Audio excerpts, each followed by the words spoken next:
There's no reason for music to be anything other than all ages.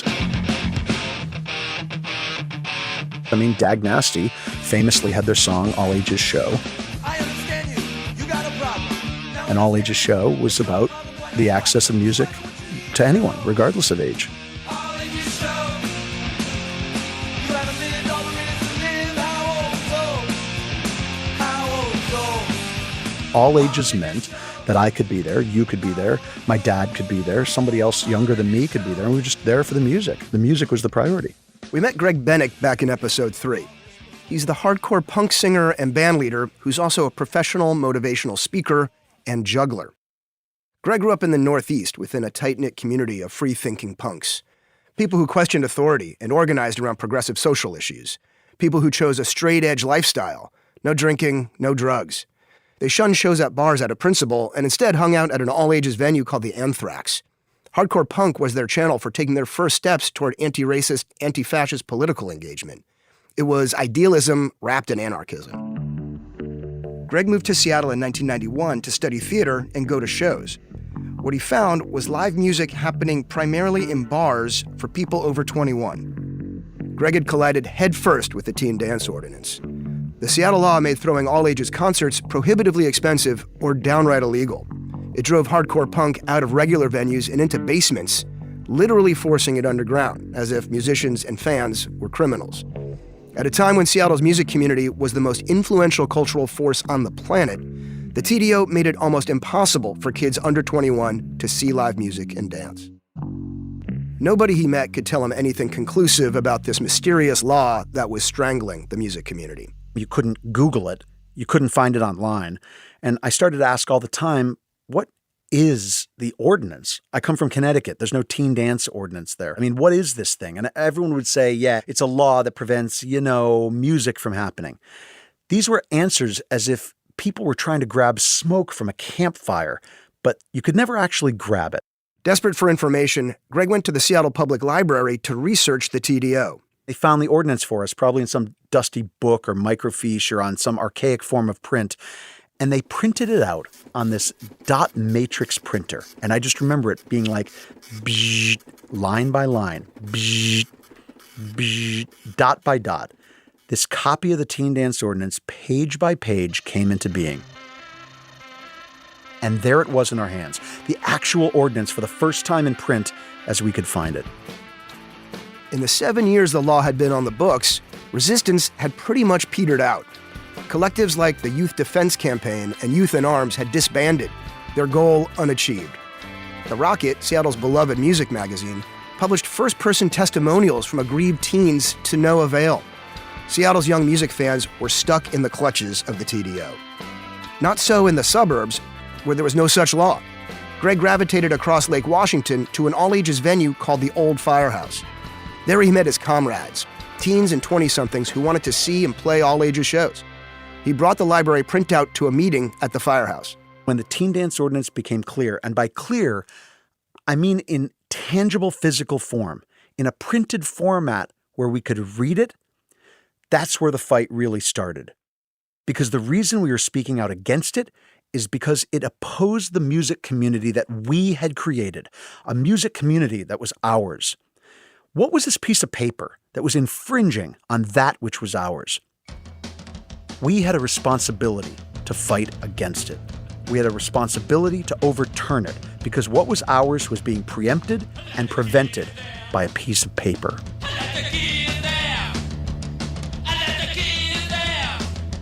At that moment, Greg kickstarted a movement.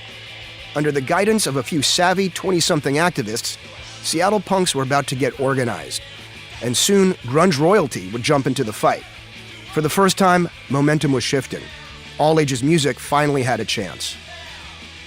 From KUOW in Seattle, I'm Jonathan Zwickle, and this is Let the Kids Dance.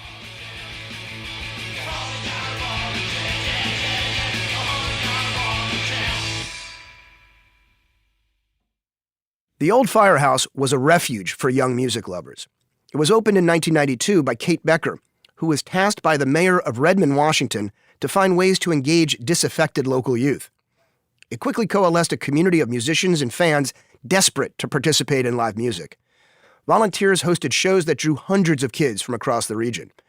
It was a self-governed, self-sustaining community, and it was naturally aligned against the TDO. Kate and Greg made that political orientation more formal and convened a group they called the All Ages Music Organization, AMO for short. Their inaugural meeting was open to everyone. The meeting was going to talk about the two pressing issues at the time in the city of Seattle and the music community: the teen dance ordinance and whether or not stage diving should be allowed at punk and hardcore shows. There were people who thought it was an oppressive means of self-expression, which invaded other people's space. And around that, an entire argument could be made. But after discussing that, the same night we talked about the teen dance ordinance, what it was, and what we could do about it. We decided to start with who creates laws in the city of Seattle. If it's the city council, let's call the city council. If it's the mayor's office, let's call the mayor's office. And we'd call council members, and we'd call the mayor's office. We would call anyone who would maybe answer questions for us. We got absolutely no response trying to get our council members' attention. Conventional lobbying wasn't working, so Kate and Greg resorted to more brazen tactics. If we can just get ourselves arrested, that's the goal. Let's get arrested for producing illegal shows, and then we'll get to talk to a judge. And any sensible judge is going to hear our case and understand that it's not the young people in Seattle that are wrong, it's that this law is wrong, and we need to get it changed. Well, that didn't work. It didn't work. The police would come, and they'd say, you're in violation of the teen dance ordinance, and then we would talk with them. Please come in and see, does this really look scary to you? And they would not arrest us. So I'm sure they knew it would be a political issue if they arrested us, because there was already a fervor of young people engaged and people who cared about this issue. Seattle police were under the guidance of City Attorney Mark Sidran. During his tenure, Sidran politicized a position that had traditionally been nonpartisan by criminalizing many aspects of city life. He banned sitting on the sidewalk, walking mean dogs, loud music at bars. He doubled down on a ban on hanging posters on telephone poles. He shut down nightclubs that drew police attention, most of which were Black-owned. In 1993, Sidran explained to KUOW that homelessness is equivalent to crime. We can see on the streets the increasing evidence of a whole variety of minor misbehaviors that if you looked at in isolation and alone, you'd say, hey, no big deal. We're sophisticated, cosmopolitan urban dwellers. We ought to be able to tolerate some of this. But when you take it all together, the graffiti, the closed storefronts, the litter and stench of urine in the doorways, the increase in panhandling, and in particular the behavior of lying down day after day, frequently with a menagerie of pets in front of some of our stores, and surround it with the drumbeat about violence on our streets, you get a very threatening and dangerous spiral of activity that makes many people feel uncomfortable going downtown or going to some of our neighborhood commercial districts. Sidran had dozens of lawyers on his staff to do his bidding. The Seattle Police Department followed suit. But as Sidran ran for office unopposed year after year, much of the public grew tired of his authoritarian influence. Culture was seeping from the city, and people of all stripes blamed Sidran, including noted firebrand Vivian McPeak. In 1999, Vivian took the stage at a downtown rally where protesters gathered against Sidran's enforcement of the poster ban. But first, I'd like to say a couple words about a disease that's very dangerous and threatens us all, a disease called MS, a very insidious disease that can strike at the very root of your ability to move, your very ability to communicate. MS is dangerous. MS must be stopped. And I'm not talking about multiple sclerosis. I'm talking about the disease called Mark Sidran. Seattle was the leader of the music scene of the world. Seattle was the music capital of the world. Now the Seattle music scene is practically dead. Why do you think that is? It was a rhetorical question, and the answer was because Mark Sidran. Sidran's policies were galvanizing a new generation of young people who were fed up with the poster ban, the TDO, and the city's general oppressive attitude around music and art. Megan Sealing was a teenager growing up in Everett, 40 minutes north of Seattle. To her voracious mind, there wasn't a lot going on in her hometown, so she rode the bus to the city to see live music. Some venues, like Rock Candy and the Crocodile Cafe, were spending the thousands of dollars required to host legal all-ages shows. They held these concerts early so they could put on later shows for the 21-plus crowd, shows that actually made money. It's still daylight. It's, starts at 6 or 7 p.m. You'd watch your band, you'd get to leave, and then afterwards they'd let the adults come in and have the real show. And that always felt a little insulting. Like you're going to story time at the library because you don't get to go to the real concert. Megan was intent on getting involved with music any way she could, so she started writing about the local scene for the youth section of the Everett newspaper. I liked being around the musicians and being able to be kind of a fly on the wall in the process of making the art was always really exciting. Both The Stranger and The Rocket were still around at that point, and they were looking for interns. And so I applied to be an intern at The Stranger, and then the rest is just kind of history. If we're talking about Seattle in the 1990s, we have to talk about The Stranger and The Rocket. They comprise the alternative media perspective that ran counter to Seattle's mainstream discourse. The Rocket came first in 1979. It was a bi-weekly newspaper dedicated entirely to music, and it was indispensable until it went out of business in 2000. The Stranger launched in 1991, led by sex advice columnist Dan Savage and a former editor of the satirical newspaper The Onion. It delivered news, politics, and culture reporting in a tone of joyful, well-informed subversion. The Stranger was strident about gay rights, sexual liberation, free expression, and other progressive causes. For the liberalist liberals and punkist punks of Seattle, The Stranger was the paper of record. After 6 months, Megan was promoted from intern to editorial assistant. Megan, Dan, and the rest of The Stranger saw the TDO as oppressive, out of touch, and utterly unnecessary. They went to war. Dan Savage, who was the editor at the time, he came to my desk and was like, I have an idea. You're going to be the one to do this. It's going to be a column. It's called Underage. And I just kind of winced because it's like, oh, cool. So now everybody's going to Google Megan Sealing Underage. Awesome. I would go to all ages shows and write about what I saw there. And I think the goal was to kind of prove these aren't the pits of desperation of drugs and teen sex and predatory adults. And it's not this terrible thing that so many people in the city of Seattle was thinking that all ages shows were. It's a bunch of fucking nerds wearing cardigans singing songs about feelings. Megan had free rein to write her column as she liked. And what she liked was the power of music to bring people together. The TDO stood in the way. The Stranger was known for snark. We made fun of a lot of stuff, but one of the things I tried to do at the column was just stick to the positive sides of things and to celebrate the stuff that was happening because I wanted everybody to feel like they had a place.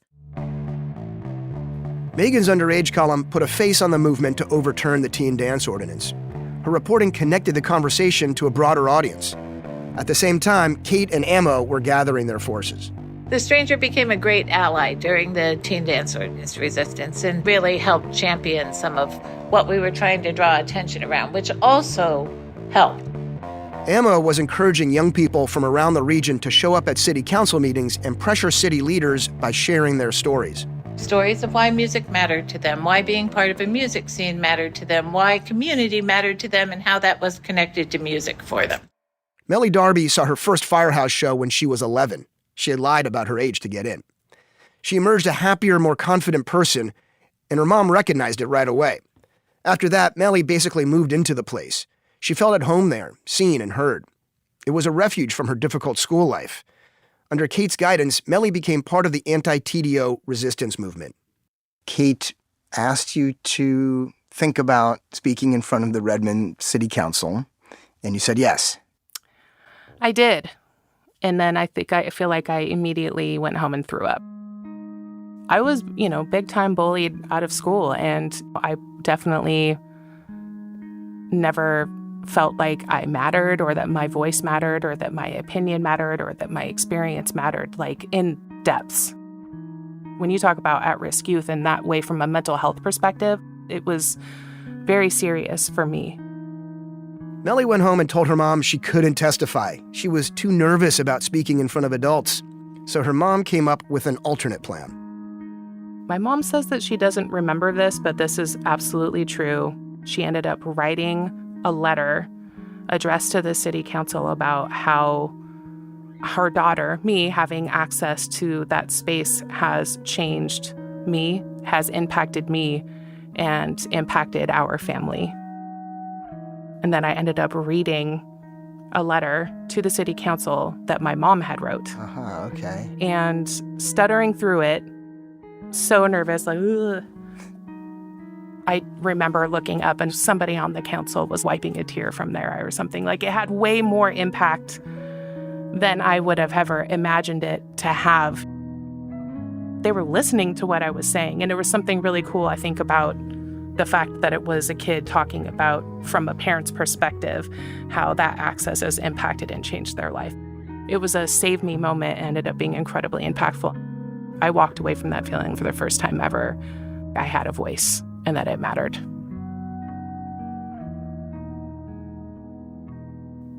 Megan and Melly provided living, breathing proof of the positive power of all ages music. These were smart, well-meaning young people with engaged parents who supported their lifestyle. Along with organizers like Kate and Greg, they were getting through to the public. Now they had to figure out a way to get to the people in power. Coming up after the break, if you don't like the law that exists, write a new one. The anti-TDO movement takes an unexpected turn and gets a signal boost from a full-blown superstar.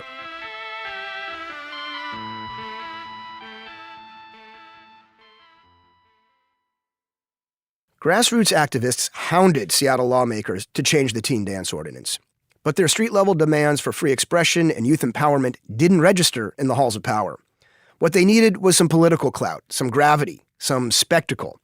It arrived in the form of grunge royalty. Tabitha Soren reported the story for MTV News. Our Choose Or Lose bus spent Monday in Seattle with ex-Nirvana bassist Chris Novoselic, who went political in a big way after the 1994 death of Kurt Cobain and the dissolution of Nirvana. Novoselic launched Jam Pack, the Joint Artist and Music Promotions Political Action Committee, which is designed to fight censorship and advance the political interests of Washington state rock musicians. During the height of their fame, Nirvana played all sorts of benefit concerts in support of rape victims, women's rights, gay rights, and free speech. In 1992, they played a benefit to raise awareness about Washington state's proposed erotic music law, which would have banned the sale of certain albums to minors. The law was defeated, but only temporarily. After the death of Kurt Cobain, Chris was left bereft. Progressive politics offered him a new sense of meaning. Like he told Tabitha Soren, me starting a political action committee was more about myself looking around and considering my resources. And then I saw that I had a lot of exposure with the press and the media, so I thought I'd exploit that. Why not? Chris was born in Compton, California in 1965. He and his family moved to Aberdeen, Washington when he was 14. That's where he got serious about music and met Kurt. Chris spoke about that time in his life in an interview at Seattle's Museum of Pop Culture. Started playing guitar when I was like 17, 16, something like that. What was the name of the first band? The first band I was in is called Nirvana. Really? Yeah. Yeah. So your first band that you were in was Nirvana? Yeah. That's interesting. Yeah. That's not the usual story. Yeah, same with Kurt, too. It was our first band. Pretty amazing, huh? Meeting Kurt was a turning point in Chris' life. Losing him was too. While former Nirvana drummer Dave Grohl went on to launch Foo Fighters, Chris meandered in his post-Nirvana musical endeavors. But his political mind was sharp. Chris recognized that Washington state was always on the brink of one repressive political initiative or another. It's been a process of opening minds to what's going on, but things are changing for the better. Jam Pack's first target was the Matters Harmful to Minors bill, Washington state's follow-up to the erotic music law. Under Chris' guidance, and with some help from dedicated volunteers, the group successfully lobbied legislators to kill the bill. With one political win under his belt, Chris focused his attention on the music community's next foe, the teen dance ordinance. Up to that point, the music community in the city was taking a reactive measure, and we looked around and we assessed our resources. And part of that assessment was acknowledging that we were an economic force in the city, in the state, and that we not only brought cultural vitality to the region, we brought economic vitality too. An economic argument goes a long way in Seattle. Chris invested his Nirvana money into Jam Pack, and Jam Pack provided the anti-TDO movement with a key asset they'd been lacking. They hired us a lawyer and got busy engaging in the teen dance ordinance work. I was deposed for a 7.5-hour testimony with the city attorney. 7.5 hours asking questions about what was happening at these shows. But that's how concerned the city was at that time. Chris' money was crucial to legitimize the movement. But even more important was Chris' clout. As all-ages activist James Keblis recalls, he was this beacon, he was a celebrity, he was a superstar. And he was going to use that to make change here in Seattle and to overturn these oppressive laws and get these politicians out of office. More and more artists began amplifying the anti-TDO message. Fugazi played a Seattle club called Deviate in 1999. Like Rock Candy and the Crocodile, Deviate had been shelling out to put on all-ages shows for a few years. This one started with lead singer Ian MacKaye addressing the crowd. It is absurd that a town that is known for whatever the fuck, rock and roll or whatever it is, youth movement, would treat the people, the youth, so poorly. One thing I would suggest to the bands is to stop playing shows that aren't all ages, you know? It's time for the bands to fucking step up to the mic and stop supporting a system that is so unfair to their fans. Thanks to years spent in the trenches of punk and hardcore, Ian was considered something of a prophet of underground music, or at least a role model. From the early 80s to today, he's never wavered from his stance that concerts should always be available and affordable for everyone. After Ian spoke, he invited Greg Bennick to talk to the room. Greg was made for the moment. Why is it that we allow this law to be in place since 1985? How do you feel about the fact that this law is in existence on the books in the city of Seattle? Now, look around your city, look around your fair mecca for music, and recognize the fact that there are 3 or 4 viable all-ages venues that actually are not so viable when you get under the surface. They're struggling to survive. And they're struggling to survive because of this harassment, and the harassment goes on because people are silent year after year after year. The anti-TDO movement was gaining steam. Now it would take its biggest step yet, straight into City Hall. An absurd law deserves an absurdist protest. Primarily, the idea was to demonstrate literally that a bunch of teenage kids dancing does not pose a threat to anyone or anything at all. That's Sean Nelson, the singer in Harvey Danger we met in episode 3. He wrote for The Stranger, along with Megan Sealing and Dan Savage. In April of 2002, the 3 of them led a few dozen teens into the city council's monthly meeting. If politicians weren't going to answer their calls or respond to their letters, these people would bring the anti-TDO movement straight to them.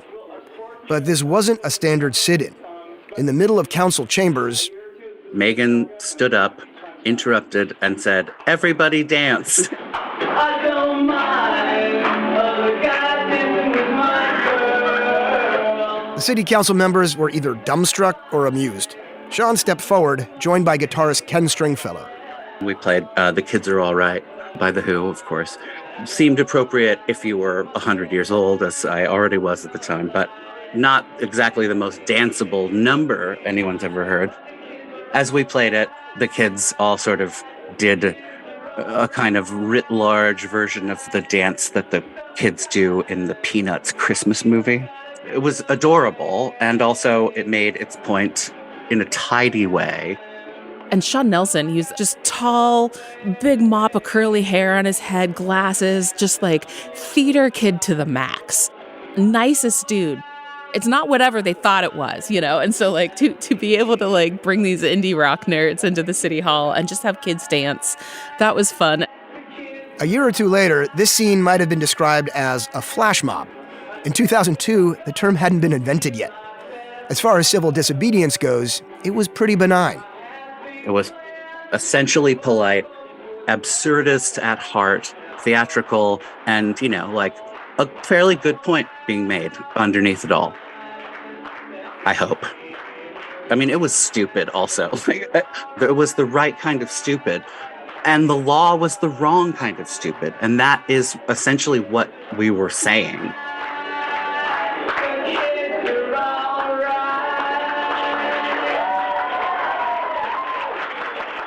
Council President Peter Steinbrück asked the young activist to be patient. Change, he promised, was coming. Well, thanks very very much for that dance entertainment performance protest, whatever you want to call it. I was intending to give you a couple minutes to talk, but you didn't ask and went right into it. So The dance-in was the anti-TDO movement's most visible action up to that point. Behind closed doors, some city leaders were beginning to recognize the TDO's overreach. Maybe claims of drug abuse and sexual assault at all-ages shows were exaggerated. Maybe the law punished teens instead of protecting them. There was a rotating cast of characters who were going down and trying to meet with Seattle City Council members in an attempt to have conversations. And what we were met with, more often than not, was doors closing rather than doors opening. And it was council members Conlon and Licata and Nicastro. They were the ones who were first willing to even talk to us and hang out with us and let us know that there was hope. And it was during one of those meetings that the idea of the Music and Youth Task Force was generated.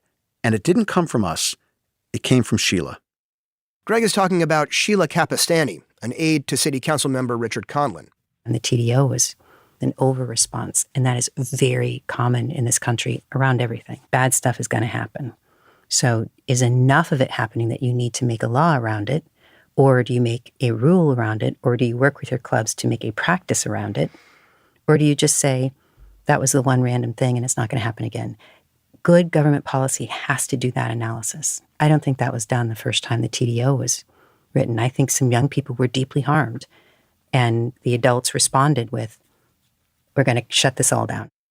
Sheila arrived in Conlon's office fresh out of grad school with double master's degrees in social work and public health. She was in her late 20s, wore her hair in a buzz cut, and had multiple piercings in her ears. She was a woman of color. In a room full of powerful white men, Sheila stood out. She looked similar to the youth she was advocating for. And it turned out her personal background aligned her political values with theirs, too. Growing up in Portland, Oregon, Sheila experienced her own version of adult suspicion around her musical obsessions. Portland bars and clubs were open to people of all ages. But instead of a dance ordinance, Portland had a citywide teen curfew.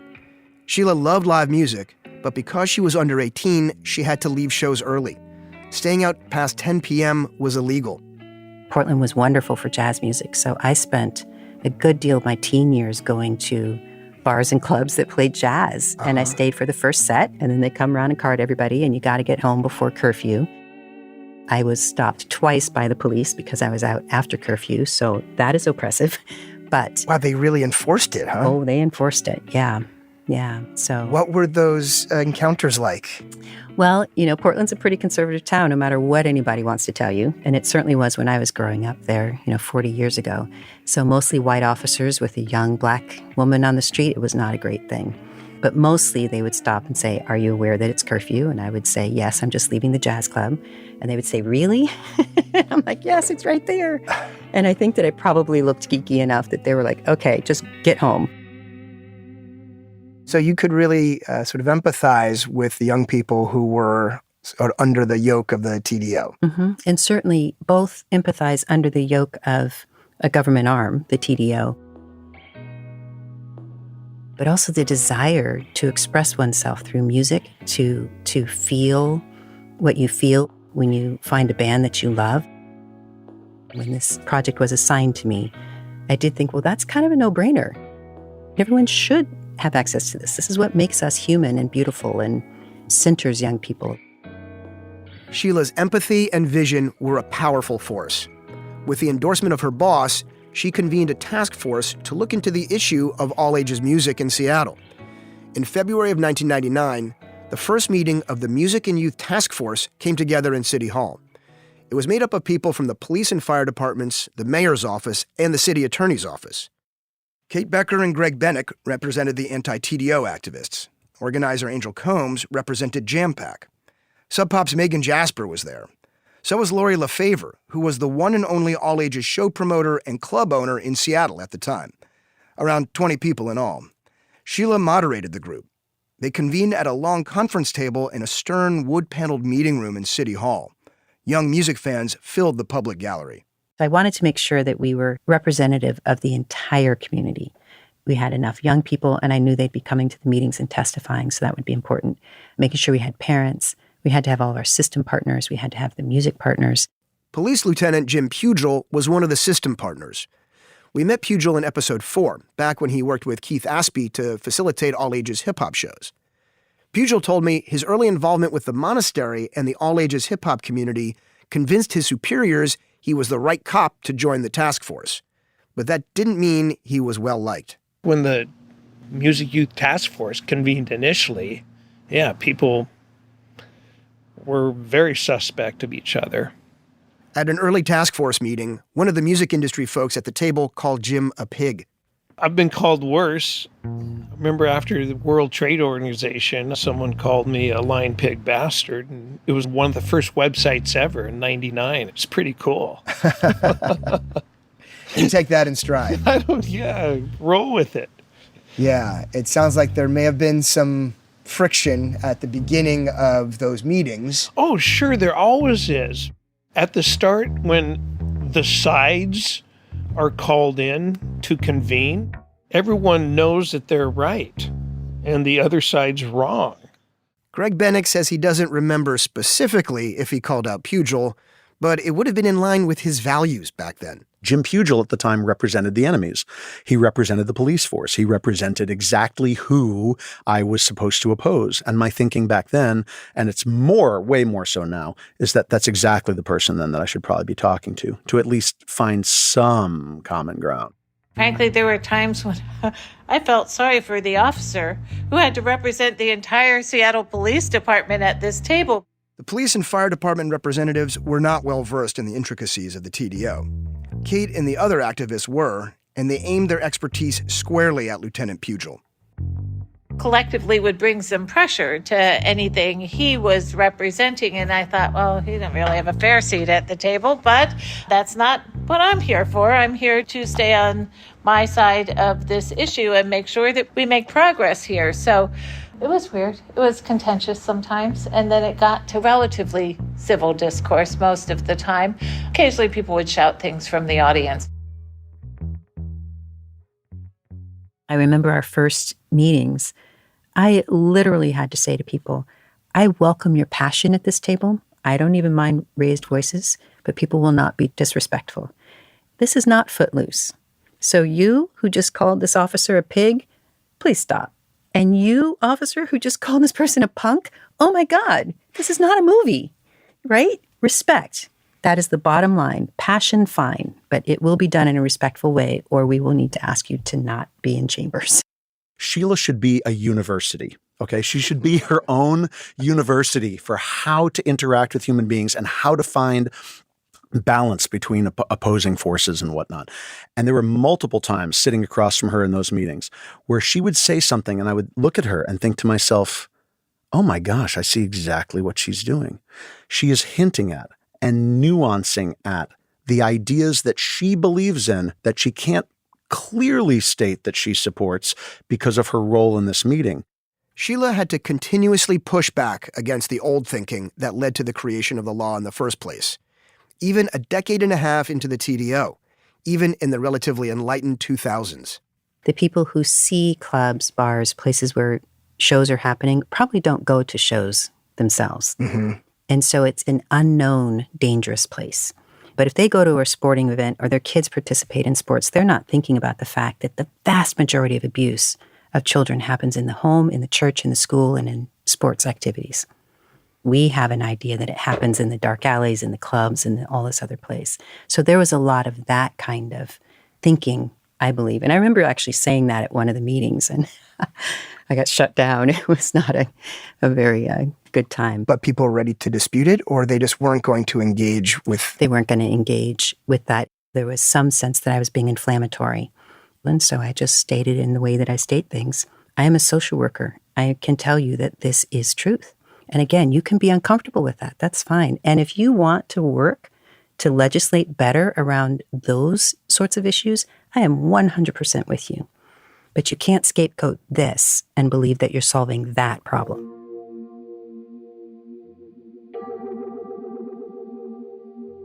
Thanks to the work Greg, Kate, and others had already put into the cause, Sheila never had any doubts about how things would turn out. I knew we were going to be successful. I just didn't know in any given moment whether I'd be successful in that moment.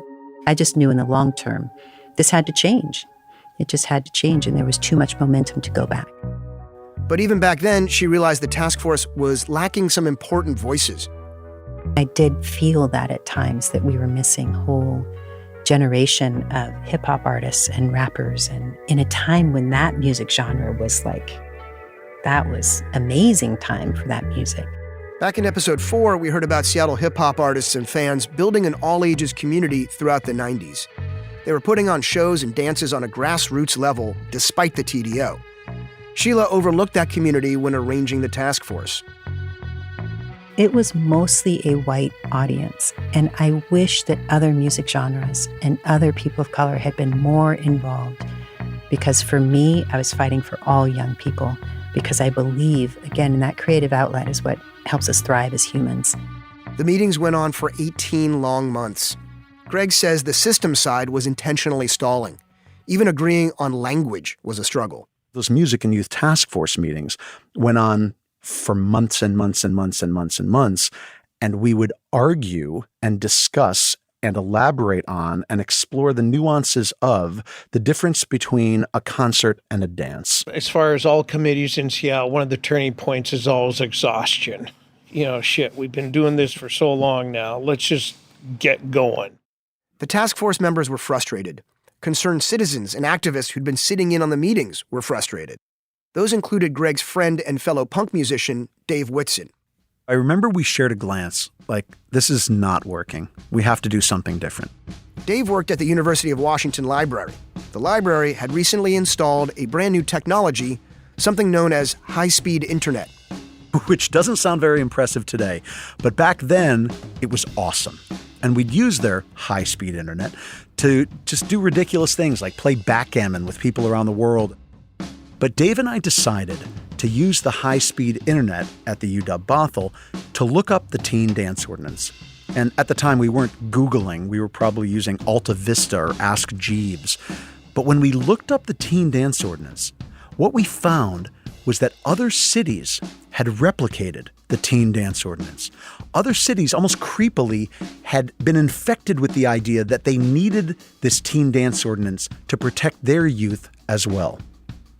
What we did was print out copies of each of those teen dance ordinances. And we went through them and we decided to compile them into a document of our own. And if there was a line somewhere in there that said, this is a law to protect youth and to support all ages music, we would redline it. And we would take out to protect youth so that the line said, this is a law to support all ages music. We took out anything we didn't like. We kept everything we did like from each of these documents, and we combined it into one. And we added some heretofores, wherefores, therefores, and art thous, and we printed this thing out. Greg brought his DIY bill to the next task force meeting. Dave sat in the gallery. The meeting began with the same old argument about terminology. What's a dance? What's a concert? Greg stood up amid the chatter and asked for a point of order. I suggested that a law had been drafted to replace the teen dance ordinance, and I asked if it could be reviewed and considered. Greg and Dave actually handed me legislation that they had written. At the time, I didn't even know how they did it. And I remember sliding it across the table, all the eyes around the table watching that document as it was passed across the table to Sheila. And as Sheila picked it up, I looked out at Dave, and Dave looked at me, and we traded a glance that said, there's no way. Sheila kept flipping through the document that, there's no way, turned into, no way, because she was actually considering the document. Okay, I'm going to pass this on to the city attorney. We'll do our next thing. Dave and I were trying to keep our cool. We're looking at each other from across the room, but we're in shock. We can't believe what had just happened, but it did happen. Sheila did indeed bring Greg's proposed law to the city's legal team, then to the city council. Somehow, this new law, submitted by a pair of punks with no prior legal training, was now on the table. The old legislation, the one Greg went to the Seattle Public Library to print on a dot matrix printer, it was feeling downright ancient. The final showdown over the TDO is on the horizon. It will be determined by the closest mayoral race in Seattle history. We had the city attorney, Mark Siderin, who was like the author of the laws, and then we had Greg Nichols, this young kind of up-and-coming political person. It was a really close election. That's when things really changed. It went from being in defense to being in offense. Coming up on our final episode, the future of all ages music comes down to counting votes by hand. That's next time on Let the Kids Dance. Let the Kids Dance is a production of KUOW in Seattle. We're a member of the NPR Network, a coalition of independent, listener-supported public media podcasts. Let the Kids Dance is created and written by me, Jonathan Zwickle. Matt Martin produced the show. Jim Gates is our editor. Final mixing by Hans Tweit. Original music is by Ryan Devlin and Kim West of Smoky Brights and Mega Cat. Our theme song is by the Four Slicks, covering Bo Diddley. CM Ruiz designed our logo. Special thanks to the City of Seattle Archive for public meeting audio and to Mopop for sharing their interview archives. Our production team includes Marshall Eisen, Michaela Giannotti-Boyle, Marian Muhammad, Brendan Sweeney, and Lauren Vespoli. Want to hear more awesome music from the TDO era? Dive into the Let the Kids Dance playlist. Check out the link in our show notes or search LTKD on Spotify. Hey listeners, do you like going to all ages shows? Did you when you were younger? Did you live through the teen dance ordinance in Seattle? Or were you part of an all ages scene somewhere else? Tell us about it. Record a voice message on your phone and email it to dance@kuow.org. Thanks for listening.